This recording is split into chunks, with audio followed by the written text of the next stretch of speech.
which I just mentioned on our website. We're going to have more of that. And giving us his story tonight is Tom Parkinson. He's a patient with FAP. We're honored to have you here tonight. Thank you for sharing your story. Where are you? Right here. And your personal experience with polyposis. Thank you very much for coming.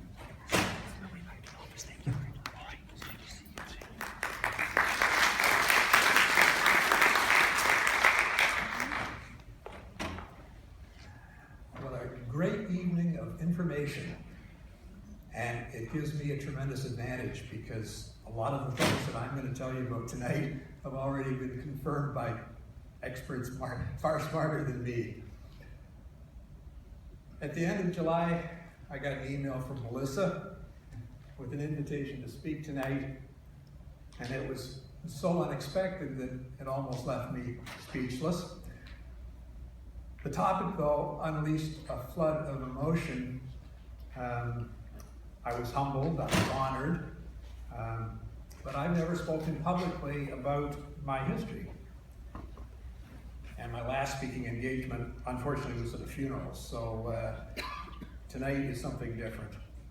And I want to thank Melissa and Laura and Kara and Dr. Cohen for the invitation to present a patient perspective. However, I really, really, really wish that I didn't have a patient perspective.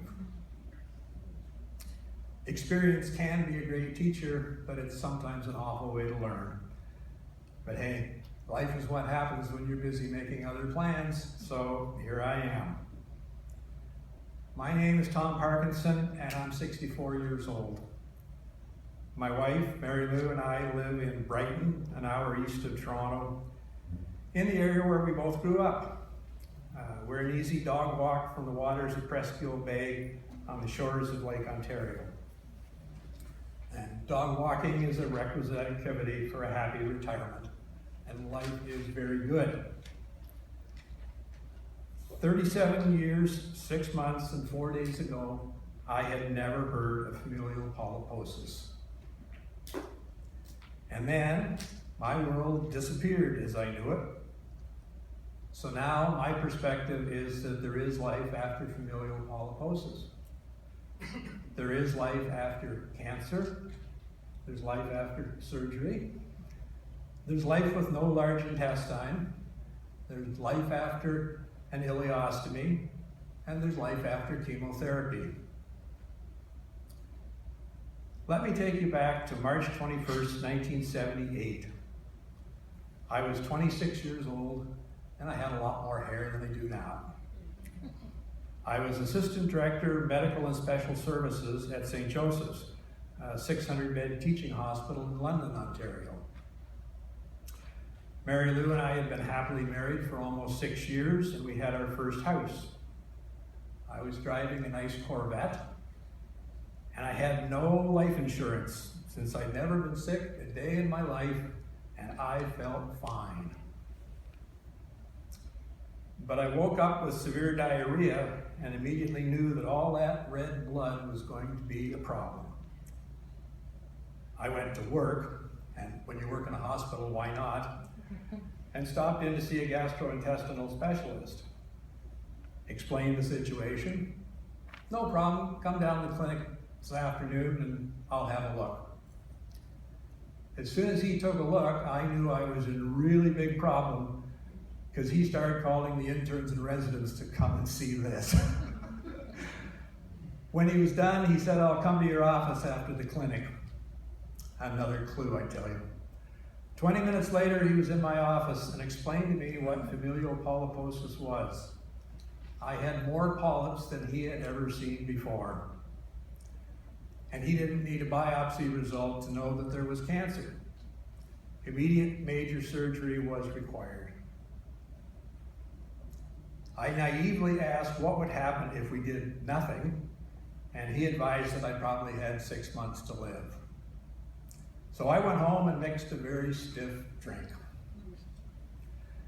As an aside here, I think you can understand why I still regard March 21st, 1978 as probably the worst day of my life. course, now you can put yourself in Mary Lou's shoes. After a long day at work, you come home. Your husband did not mention anything being wrong that morning. The conversation started, "I had to see a doctor today." She might have killed me that night, actually. The next day I was re-scoped and poked and prodded and tested big time. As Mary Lou and I walked home at the end of the day, we discussed how surreal the situation was. I hadn't been sick at all. I felt fine. The diarrhea was gone, but we were waiting on the liver test results the next day to tell us if I was already dead. And familial polyposis was not a good term.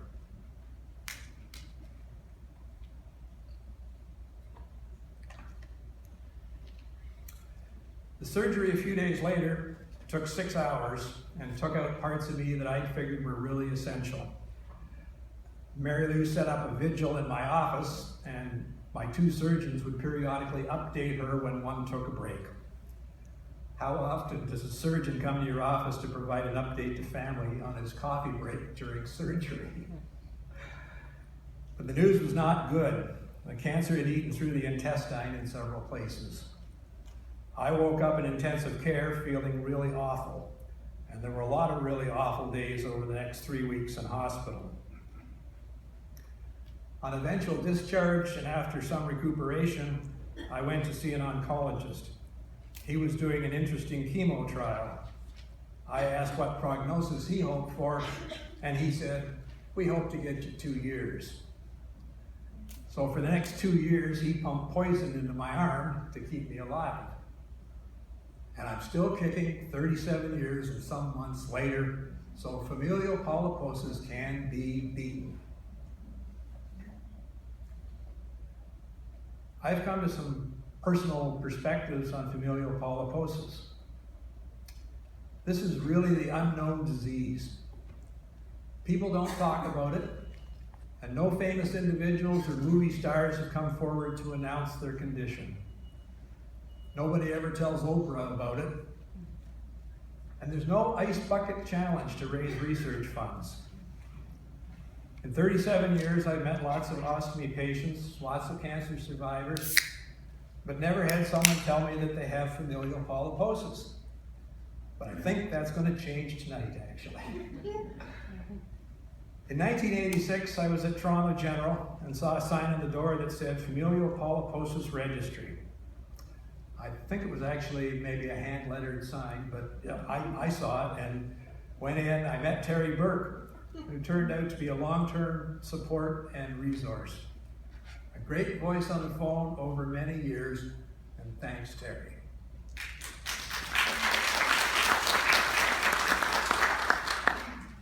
Another perspective is, why me?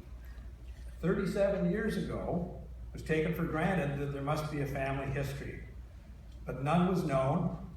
My parents, sister, aunts and uncles and cousins were all checked, and I know they hated me for that. Nothing. Since then, I've researched the family genealogy, sometimes as far back as the 1700s, and it all comes down to me. I'm an original mutant. And as you've heard tonight, they now know that that's not uncommon. Funny story though. About 10 years ago, my sister was having a colonoscopy. So I told her gastro doctor about my history, and he insisted that I didn't have familial polyposis. So I argued the point, and he told me if that was the case, I must be inbred. I restrained myself from punching him, actually. And speaking of family, as you've heard from others tonight, my family was no different and had a tough time dealing with the familial polyposis diagnosis. My mother, a registered nurse, was never able to talk to me about my condition. I think she and Dad went to their graves with an unresolved Presbyterian guilt about the fact that their eldest son had inherited something bad from them. And familial polyposis can be really hard on those around you. And Mary Lou and I had a large and significant issue to deal with. Would we have children? I'm sure, and now I know, of course, that genetic testing and counseling has come a long way since 1978. But we understood there was a high probability that our children would face the prospect of major surgery while still in their teens. Cancer code pink, 17th floor, University Wing, room 0-60. Okay. Cancer code pink, 17th floor, University Wing, 17-060. Actually, I'm used to that sort of thing, having worked in hospitals all my life. It's worse though when half of your audience starts to run for the door. Okay. And we didn't want to face the thought of raising children with that dread. So we've lived vicariously through the lives of our friends and families' children, and we're aunt and uncle to a large group. Of course, we've always told people that our real children have 4 wheels and live in the garage.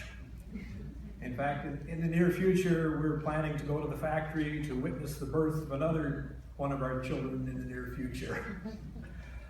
And of course, for 10 years or so now, we've had a 4-legged canine kid or 2 as well.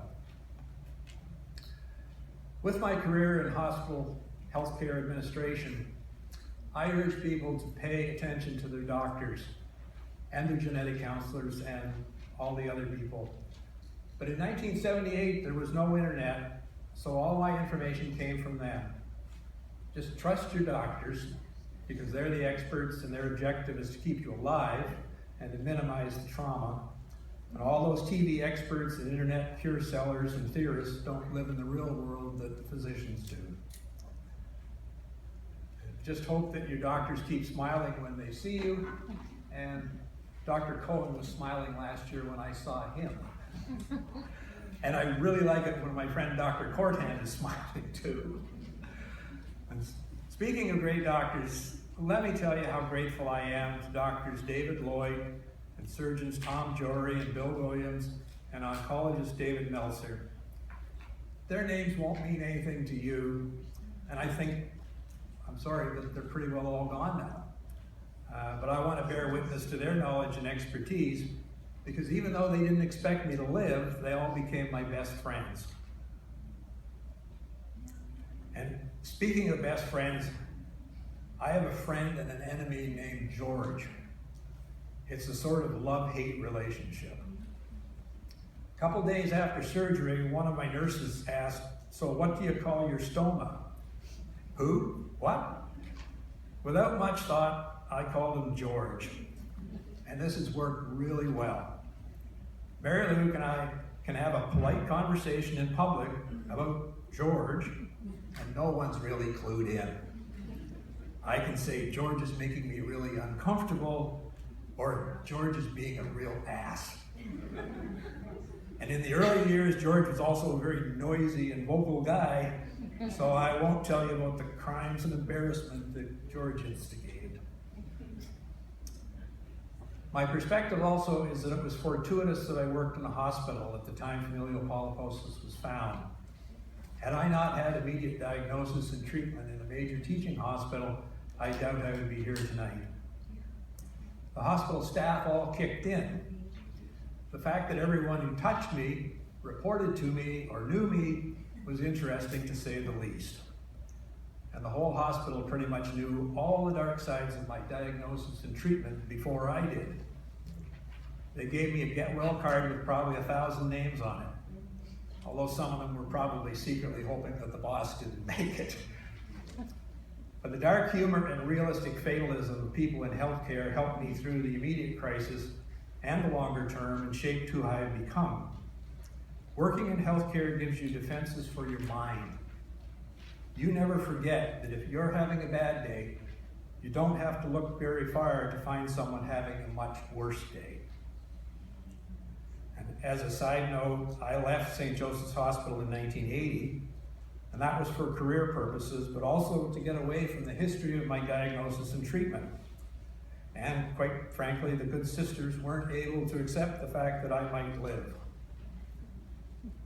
it's really kind of a strange thing looking back on it and recognizing that whole hospital was fighting with me, and that was a support mechanism that you couldn't have beat anywhere. But in other hospitals, I never revealed my medical history.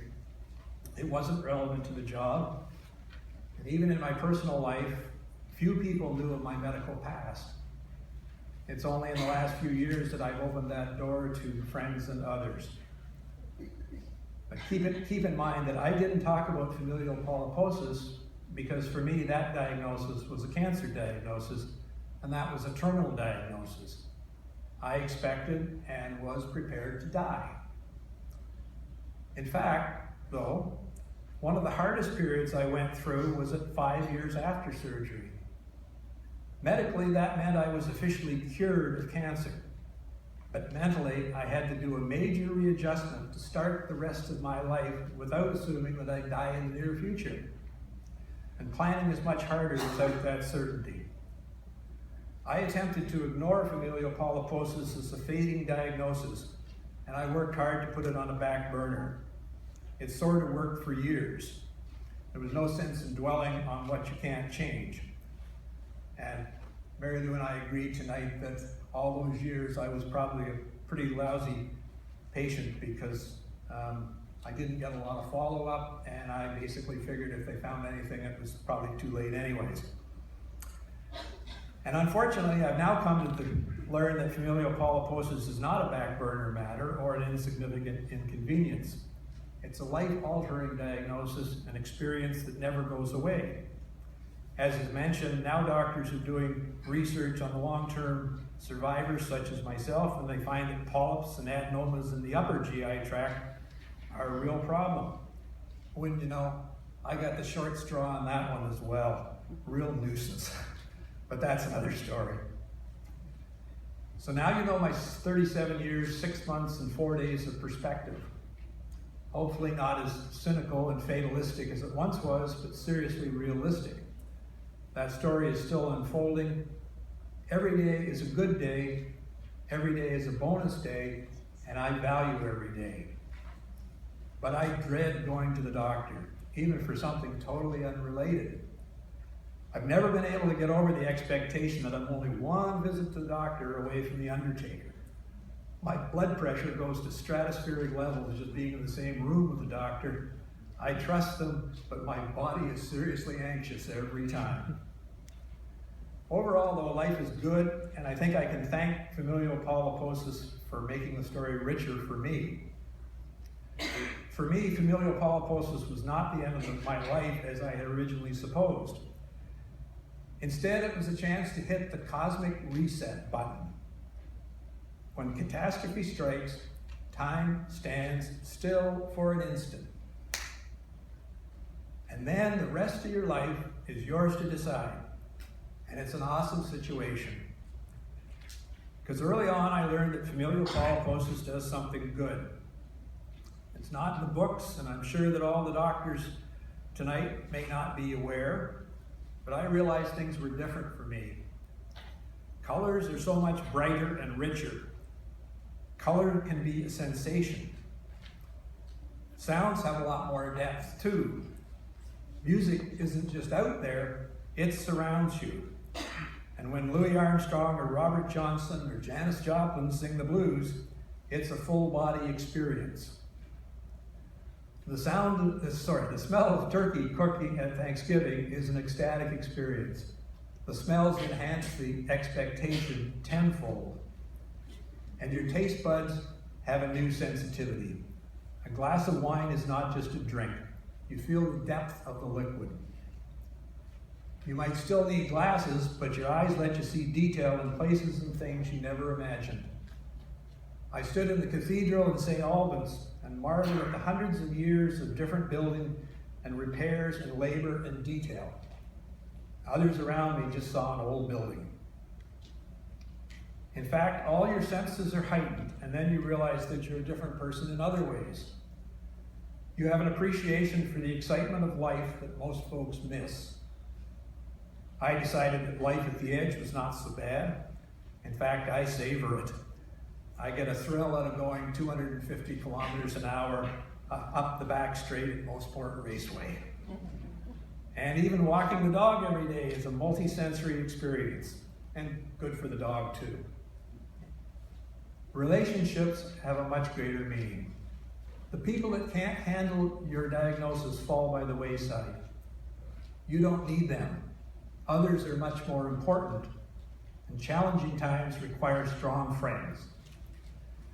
Mary Lou and I have been married for 43 years, and that's a lot of interesting and challenging times, and a lot of shit from George, too. I've also found that I can learn a lot from other people's medical circumstances that were sometimes much worse than mine, and assist them to deal with their travels through life and death. Some of them taught me the insignificance of familial polyposis. I'm still kicking, and others are not. And a good friend died with ALS. Familial polyposis can be tough, and it was for me. It makes it easy to lose hope and be depressed and negative or cynical. But don't forget to keep a balanced perspective. Every situation is unique, and have hope. You won't necessarily find the meaning of life, but your life canvas will have a much more interesting picture. Thank you.